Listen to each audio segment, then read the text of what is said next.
In this video, I want to talk a little bit about stippling in pen and ink, inanimate objects and living objects, and a little bit of depth and color. Now, I have two examples here. This is a knitting spool, one of my knitting dolls. This one is made in China.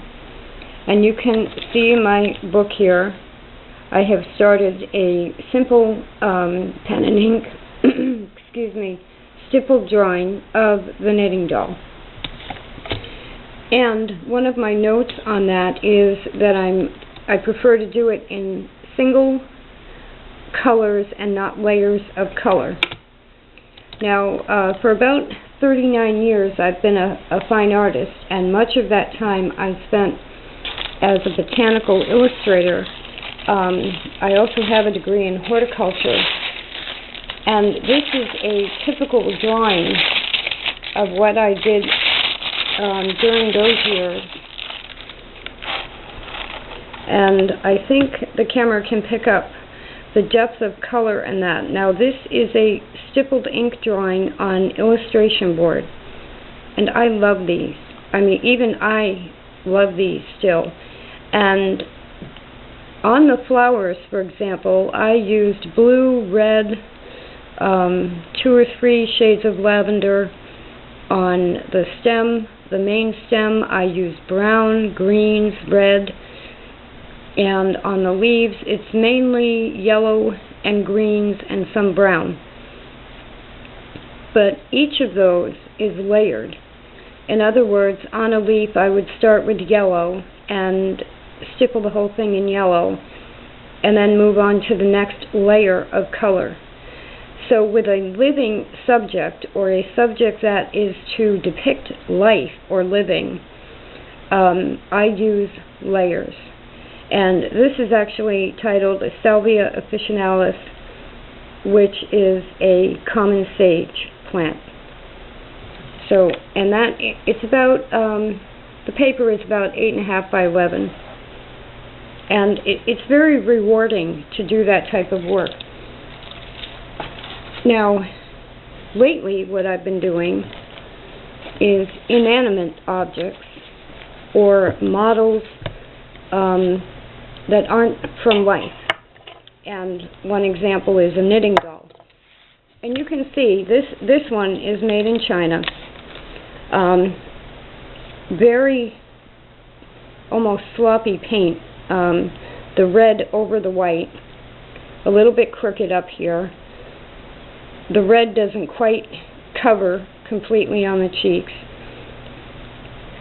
So not the best made knitting doll, very inexpensive, but still, because I collect knitting dolls, it's a worthy subject. So that's the doll itself. And this is the drawing. Now, I have 2 pens in use right now for this one. One has red ink in it, and one has blue ink in it. And, in fact, oh, and there's a little black here, too, on the bottom. But I'm working on the red right now. And you can see I've done 1 layer of red. And through here, there was some dirt or cleaning fluid or something in with the ink, and it came out a little bit brownish. Up here is where I'm working now, where I'm adding a second layer. But what I'm not doing is changing the color. And this is specifically different from the drawing of the plant. And I'll do a little bit here of the stippling. The other thing that comes into the difference between these two drawings, the plant is done on illustration board, and what that does is it does not absorb the ink as much as this paper, which is an Aquabee Super Deluxe sketch pad. So I'm getting more ink absorption on this drawing here, and what that means is that obviously the color sinks in. It's also easier to over ink if you're not careful. and I don't really want to give you an example of that, but it'll happen sometimes naturally. Right up here you can see there's just a tiny bit of a blob, and that's because I went over the area more than I went over the area around it. So this teaches you, using Aqua-B or a cold press or hot press watercolor paper, teaches you to be very balanced with your stippling. You have to do it evenly, or you will end up with a blotchy looking finished piece. Now on the illustration board, the blotches could actually be more obvious more quickly, because the illustration board has the ink more or less sit on the top. And it does make for a more vibrant type of drawing in some ways, but it also can very easily be over-inked. So both paper surfaces and both subjects need to be done with care in the evenness of the stippling.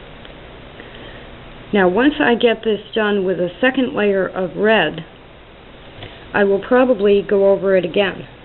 But you can see the difference there between a first layer of red and a second layer of red. And what I'm going to end up with here is not the depth that you saw in the plant. I will end up with more or less a flat red made up of tiny dots. But it will be more of a flat red. If I wanted to add depth, I would have to add other colors. And again, I'll show you the flowers here.